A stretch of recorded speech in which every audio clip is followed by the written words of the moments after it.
साथियों, आज एक और विषय में देश के लोगों के सामने रखना चाहता हूं। ये विषय है भ्रष्टाचार के खिलाफ कार्रवाई को रोकने की साजिश। आप मुझे बताइए साथियों, क्या भ्रष्टाचार के खिलाफ कार्रवाई होनी चाहिए कि नहीं होनी चाहिए? भ्रष्टाचार करने वालों पर कड़ी कार्रवाई होनी चाहिए कि नहीं होनी चाहिए?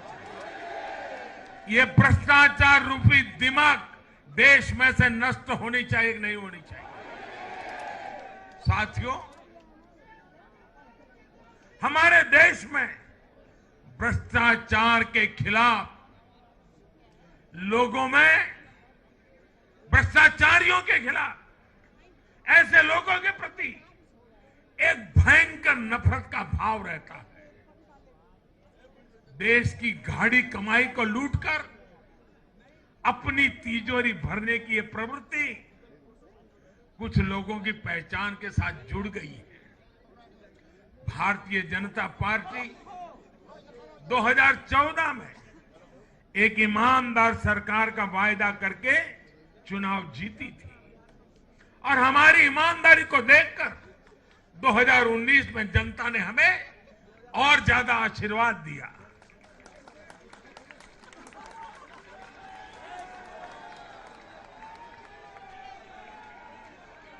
और देश हमसे अपेक्षा करता है कि मोदी जी, आपकी सरकार सिर्फ प्रामाणिक रहे इतना इनफ नहीं है।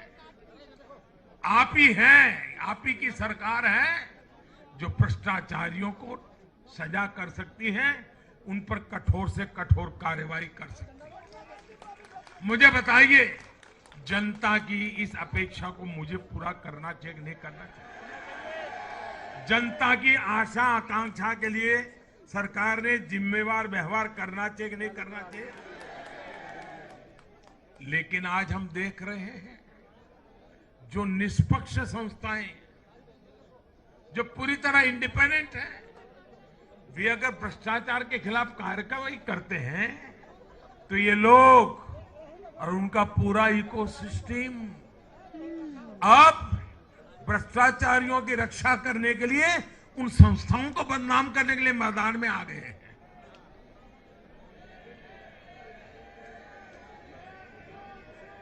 ये देश का कितना बड़ा दुर्भाग्य है कि घोटालों से घिरे लोग एकजुट होकर अब अपनी इकोसिस्टम की मदद से इन संस्थाओं पर ही दबाव बनाने लगे हैं। जांच एजेंसियों को रोकने के लिए ये लोग अपने इकोसिस्टम के साथ मिलकर नए नए तरीके खोजते हैं। इन लोगों को देश की न्यायपालिका पर भी भरोसा नहीं है। पहले हजारों करोड़ रुपए का भ्रष्टाचार करो, फिर जांच भी नहीं होने दो, और जांच करे तो उस पर दबाव बनाओ। ये इन लोगों की प्रवृत्ति है। और देश के लोगों को एक और बात पर मैं ध्यान देना के लिए आकर्षित करना चाहता हूं।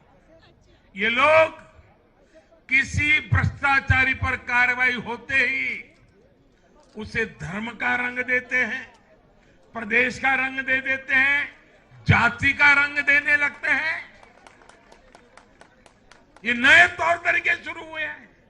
किसी माफिया के खिलाफ अदालत कोई फैसला सुना देती है तो भी उसे ये लोग धर्म और जाति से जोड़ देते हैं। ऐसे में भारत के मैं सभी संप्रदायों से आग्रह करता हूं, मैं सभी जाति पे गर्व करने वाले ईमानदार लोगों से आग्रह करना चाहता हूं, उन सबको सोचना होगा कि ऐसे भ्रष्टाचारियों, ऐसे माफियाओं को अपने समाज से, अपने संप्रदाय से, अपनी जाति से दूर करने की हिम्मत करें। इससे समाज भी मजबूत होगा, संप्रदाय भी मजबूत होगा और हर व्यक्ति का भला होगा। और यूपी में हमारी विजय का एक कारण यह भी है कि वहां के लोगों ने कई दशकों से ऐसी राजनीति का बहुत नुकसान सहा है। मैं बनारस का सांसद होने के नाते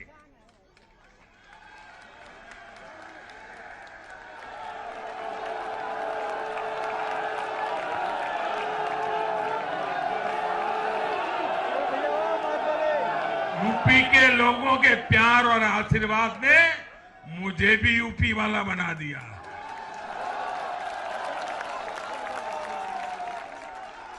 मैं बनारस का सांसद होने के नाते